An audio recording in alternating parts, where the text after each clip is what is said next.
প্রতিযোগিতামূলক বিশ্বে digital marketing কৌশলের উপর শিক্ষার্থীদের দক্ষতা বাড়াতে চিটাগং ইন্ডিপেন্ডেন্ট ইউনিভার্সিটি এর আয়োজনে অনুষ্ঠিত হলো ৮ দিনের আন্তঃবিশ্ববিদ্যালয়ের ডিজিটাল মার্কেটিং প্রতিযোগিতা। বৃহস্পতিবার ডিজিট্যাক্ট 2025 শিরোনামে প্রতিযোগিতায় গ্র্যান্ড ফিনালেতে বিজয়ী হয় ইস্ট ডেল্টা ইউনিভার্সিটির টিম ট্যাক্ট ট্রায়ো। চট্টগ্রামে প্রথমবারের মতো আয়োজিত এই প্রতিযোগিতায় 10টি বিশ্ববিদ্যালয়ের 64টি টিম অংশ নেয়। চট্টগ্রাম থেকে প্রণবেশ চক্রবর্তীর প্রতিবেদন।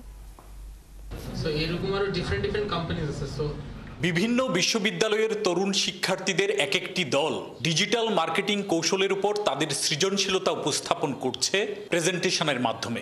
একই সাথে বিচারক ও বিশেষজ্ঞদের নানান প্রশ্নের উত্তর দিচ্ছেন দক্ষতার সাথে। ডিজিটেক 2025 শিরোনামে ৮ দিনব্যাপী এই আন্তঃবিশ্ববিদ্যালয় ডিজিটাল মার্কেটিং প্রতিযোগিতার আয়োজন করে চিটাগং ইন্ডিপেন্ডেন্ট ইউনিভার্সিটি। আমি অনেক এন্টারপ্রেনাররা এখানে ছিল, অনেক বিজনেসম্যানরা ছিল, অনেক বিজনেস আইডিয়াস আমি পেয়েছি, and I think it will be helpful for my future. From this competition we have learned that time managing is a big factor, and also the question answer round যেগুলো জজেসরা আমাদের থেকে নিছে, that was really helpful. We all had tons of fun and got to know a lot of people.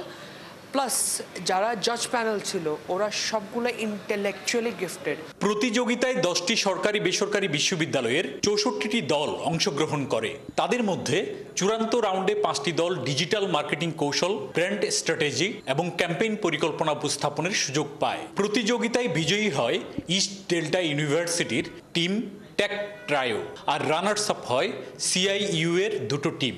আমরা চেয়েছি এখান থেকেই যেন তাদের একটা লার্নিং সেশন শুরু হয় এবং এই পুরো সেশনটাই ছিল একটা তাদের শেখার, তাদের এনজয় করার এবং তারা যেন কিছু একটা অ্যাচিভ করতে পারে। এ ধরনের আয়োজন প্রতিযোগিতামূলক বিশ্বে ডিজিটাল মার্কেটিং বিষয়ে শিক্ষার্থীদের আরো দক্ষ করে তুলবে বলেন আয়োজকরা। এই প্রতিযোগিতার মধ্য দিয়ে আমরা বিশ্বাস করি শুধু চট্টগ্রামের নয়, বাংলাদেশেরই ভবিষ্যতে যারা ডিজিটাল মার্কেটিংকে নেতৃত্ব দিবে সেই ধরনের তরুণরা আমরা খুঁজে পাবো।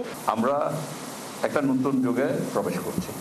এই পরিবর্তনের সাথে তাল মেলাতে আমাদের দরকার উদ্ভাবন, সহযোগিতা এবং আজীবন শেখার মানসিকতা।